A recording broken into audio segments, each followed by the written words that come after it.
Wakati tulienda negotiations zetu zika collapse, na kizingiti kuu ni governors hawataki kuimplement CBA.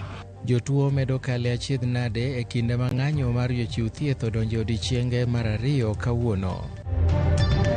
Kindiki nyalo defect ODM odhi kelo numbers mage nikech already kuma echa joka chalno osewewa. Jaod bura Malego Usonga Samuel Atandi okoni ODM ni kod jotelo manyalo laro kom ten piny ma ok ochuno ni jatend piny William Ruto kata jalupne Kithure Kindiki nyaka donji e duond burano.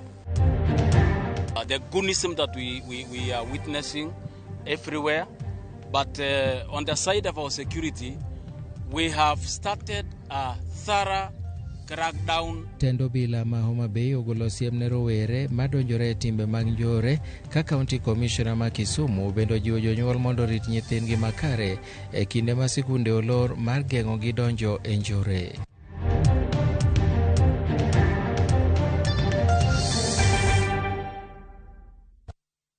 Machiegni weche manyien maka gi kacha, an Milton Ochieng. Jaod bura Malego Usonga Samuel Atandi okwedo weche mifuong'o ni jatend piny William Ruto nyalo manyo kom ten piny Kenya gotiko mar ODM kata ni jalupne Kithure Kindiki odonji ODM. Atandi olero ni gie sani ODM nigi joge mageto lemo mag ten piny Kenya kochak kod ogai mar ODM Dr. Oburu Oginga, kolero ni gima duong' en winjruok ma ODM kod UDA ni godo e sirkal mar Manywanda. ODM mano I think mano gima impossible. Ruto will run the loss of coalition government. Modware jite, odwaro jo Ford Kenya, odwaro jo ODM, odwaro other parties. So konya bedo presidential candidate mar the coalition motingo parties wate. I don't see a situation where nyalo bedo candidate mar ODM.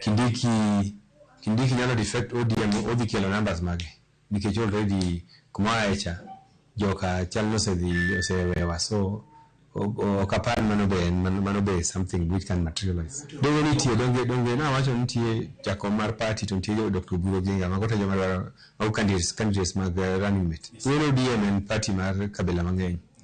To ODM osebedo ka baba jatelo ma jogi osebedo ka miwa support. Jotelo mawuok Kimbo ma Kenya kwayo jodak makono mondo silwero jatend piny William Ruto magiwacho nuso kelo dongruoge mathoth nyaka ne ocham muma kaka jatend piny. Kagiloso romo manobagi e boma ma Valava, gavana ma Kakamega Fernandes Baraza owacho ni sirikal Manywanda osemedo dongruoge gwengego kokwayo jodak makono mondo miyo sire lwedo. Jaod bura ma Malava David Ndakwa otielo ni duond bura mar ODM biro medo tiyo kanyakla gi Kenya Kwanza kama Irino kwayo ni mondo ganda ogo siasa mar kwe e kinde mabiro. Na sisi tuko kwa broad based. Mwaka ujao mimi nataka kuambia watu wa Malava na watu wa Kakamega County kwa ujumla ya kwamba sisi hapa Kakamega tunaenda kuhakikisha kwamba kuanzia kiti ya MCA, kwenda kwa mbunge, kwenda kwa senator, women rep, governor, hadi president, tunachagua chama cha ODM na UDA. Na nyinyi Malava, you have never been in opposition. Whether ni mimi, whether ni mwingine, naomba msitoke kwa serikali. Ile kidogo tunapata saa hii ni kwa sababu tuko kwa serikali. Hao watu mnaona wanakucha Malava kutusaidia hata na mandeke wa Kilandi hapa ni kwa sababu ni marafiki wa serikali. Hiyo TTI tunataka kuanzisha huko Chimangeti, wale walikucha kutuchangia ni kwa sababu tuko kwa serikali. Komanda mar obila e kaunti ma Homa Bay Lawrence Koile mogolo siem ne rowere kata guns ma josiasa tiyo godo mar rocho kwe e rombe magala moro e kaunti no kokone ni gisewuok oko gi kweth mar obila mar manyo rowere makamago. Koile moko ni gisechako timo pedha e kaunti mangima mar koloko rowere marori mowere ni ema josiasa tiyo kodgi e kelo tulo kod rocho kwe e kaunti no.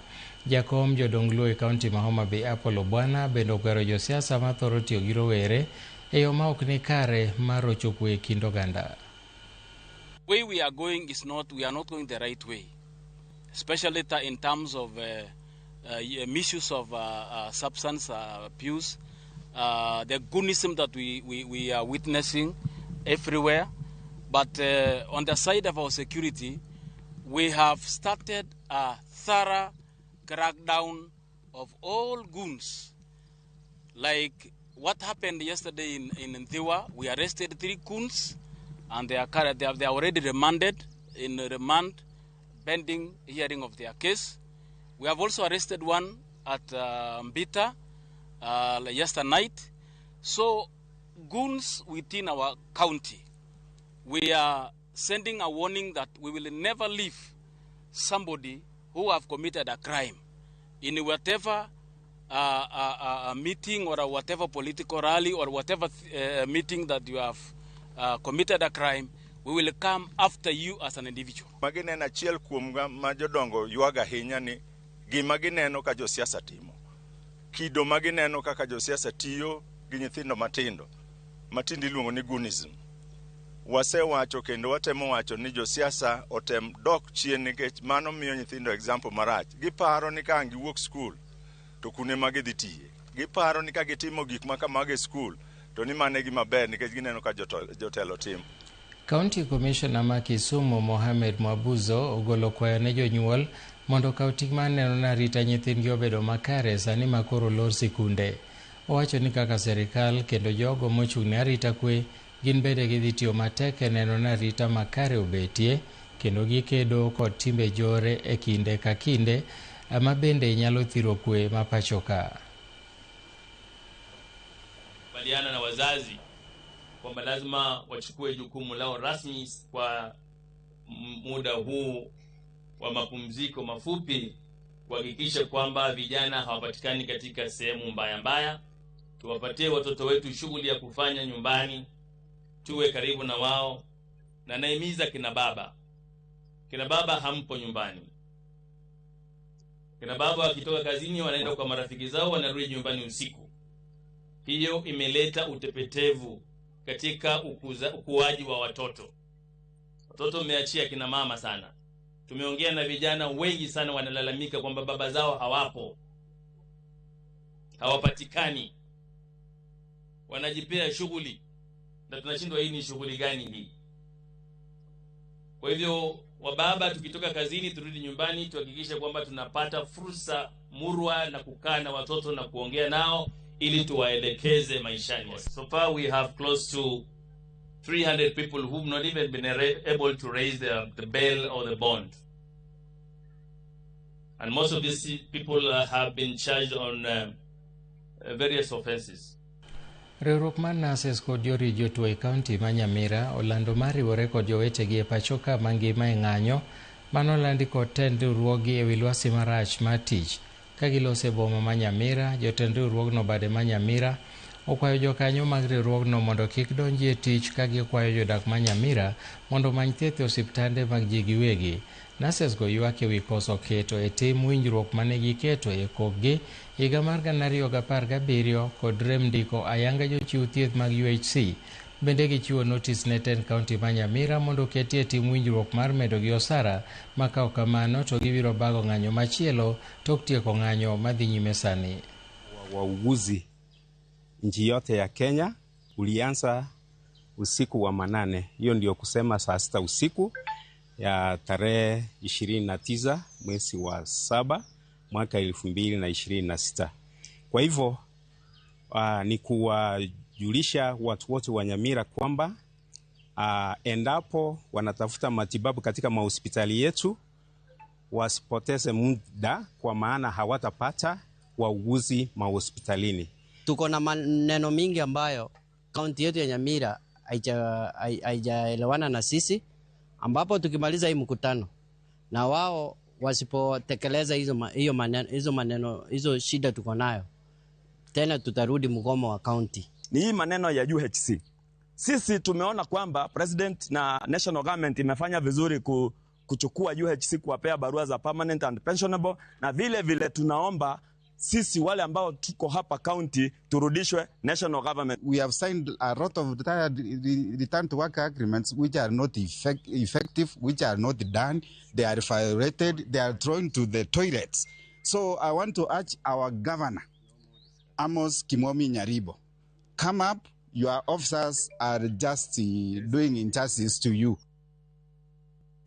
Jochiw thieth e kaunti ma Nandi gi Uasin Gishu oriwore gi jowetegi e ng'anyo madhi mbele e Kenya mangima ka giseyo gavanas kuom rem chopo winjruok mane gikete kogno.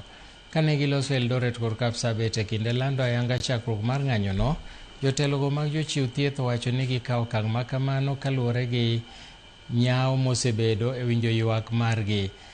Bende giyango ni gibro dhi nyime nyaka chop dwachgi chopi kamoriwo keto tim winjruok manobedo higni mokalo.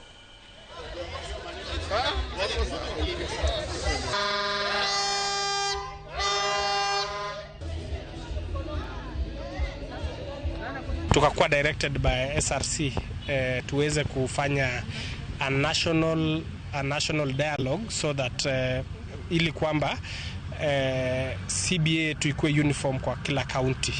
Wakati tulienda negotiations zetu zika collapse na kizingiti kuu ni governors hawataki kuimplement CBA.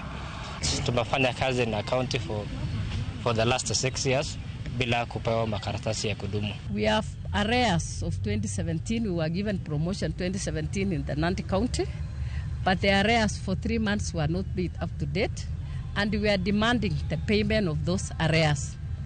Before we stay back on duty, we need the payment of those arrears. Public Service Board, they have stepped on our career guidelines. Can you make sure that board make sure that they are using our career guidelines so that we move as other people are moving? The medical cover for the healthcare workers, especially for our nurses, it is not fair. Some nurses are getting the medical cover and some are not getting. We need equality, we need fairness, and the medical cover should be as per the SRC guidelines. Chenro mag somo e yor lony manyasani mong'ere kaka Digital Literacy Program manochaki kod piny owacho e skunde ma primar e higa mar 2013 pod thembo e skunde mathoth. Thoth tablets manomi skunde osekwal kod jokuoye ka moko bende kuom sikunde pok otudnegi teko mar stima, gino mosekelo pek e chwalo chenro mar somoni. George Juma nigi ler mathoth.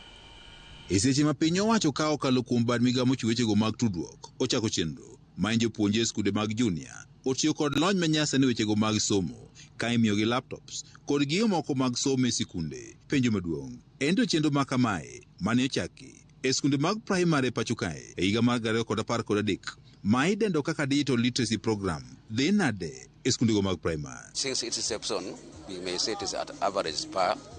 We are trying, however, we still need more and more ICT trained teachers. Okwan connected gi stima. Nyiso ni nyaka wakaw gigi mwadwa charge ot koka waduog waket gi na nyithindo ti kodgi. Gitemo be manigi magilake ni gadgets ga very few. Koro nyathi ok yud gine kako dware. Koro an margi laptop to mobe gikonyre godo, but agombo ni ka sirkal nyalo konyowa gi gadgets go. Moko kuom jokanyo sekta mar somo moting'o Rolex Otieno mane wuoyi kinde mane ochopo odiechieng' mar somo e skund primar mar Kwar e sub-county ma Wendo, kama bende ne ochiwo lip tuki kod opiche ne jopuonjre. Ne wane piny owacho onego med jiwo chenro ni mar somo ka itiyo kod lony manyasani e skundego mag primar. Omiyo an anyalo kwayo ni sirikal okaw weche mag somo motegno mondo mi gior ne skundewa pesa, nyithindo kik chandre, jopuonde kik chandre. Kopogore gi pesa miorono, sani wan e digital world manyiso ni nyithindo onego bed ni access computers to Kwarka okane kata mana computer lab. E kinde limbe marwa e moko kuom sikunde kaunti ma Migori ne wayango ni chenro ni thembo e skunde mathoth mag primar. Wan gi matiyo apar kende, ok nyal miyo wapuonj ICT, wa integrate ICT maber kaka idware gi sirikal. Omiyo sirikal masani mar President Dr. William Ruto oningo ket sinani nikech wasefwenyo ni the world is growing. Ok wanyal dhi without IT. Nitiere sikunde manoyudo tablets e bwo chendoni, kata kamano thothgi osekwal kendo ma odong' ok nyal konyo chendoni e yono makare. Sekwalo wakadri yotengo gikwalo motelo onwa report ne kawa over 10 chak duogo kawa 6. Ne wang'iewo that gadget man internet, so it becomes a problem because of lack of network and lack of power. Sikund primar mar Kwale sub-county ma Wendo noyudo tablets maromo 42 e higni malo 10 ma okalo, ka nyaka sani mana maromo 10 kende ma odong' ma inyalo ti godo. Yore internet nitiere server moro manomiwa to nokete programs moko. But wago erokamano nikech skul nong'iewo wifi. Japuonj maduong' mar skul mar Kwaro Luocha Nyango wani mokum tablets gi ne okwal kod jokuoge kamodong' sani nok. Kata kamano gitiyo kod modong'gi en jopuonje kod somo iyo lony manyasani. Kendo somo bedo mayom kabisa kagitiyo gajerse go. Makamana ni kaka nomiwa ganti no chako grade 1 nyaka sani pok omedegi. Thoth tablets gi sani tiyogo e puonjo jopuonje mag junior secondary e skul mar Kwar. Gino momiyo jopuonjre mantie grade 1 nyaka 6 ok yud thuolo mar tiyo kodgi e yono makare.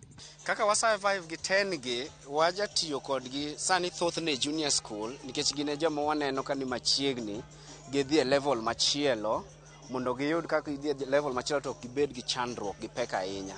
Primary koni nyaka seche gi inyore nikech ok wathor tiyo ga kodgi. Moko kuom sikunde kaunti ma Migori maonge stima bende osebedo kod pek e tiyo kod tablets gi e puonjo jopuonjre. Course nolwar piny for the last 2 years pok gibedo replace.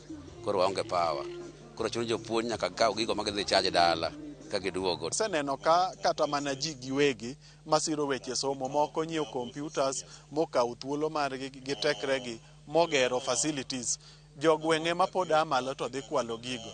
George Juma, Ramogi TV, Migori.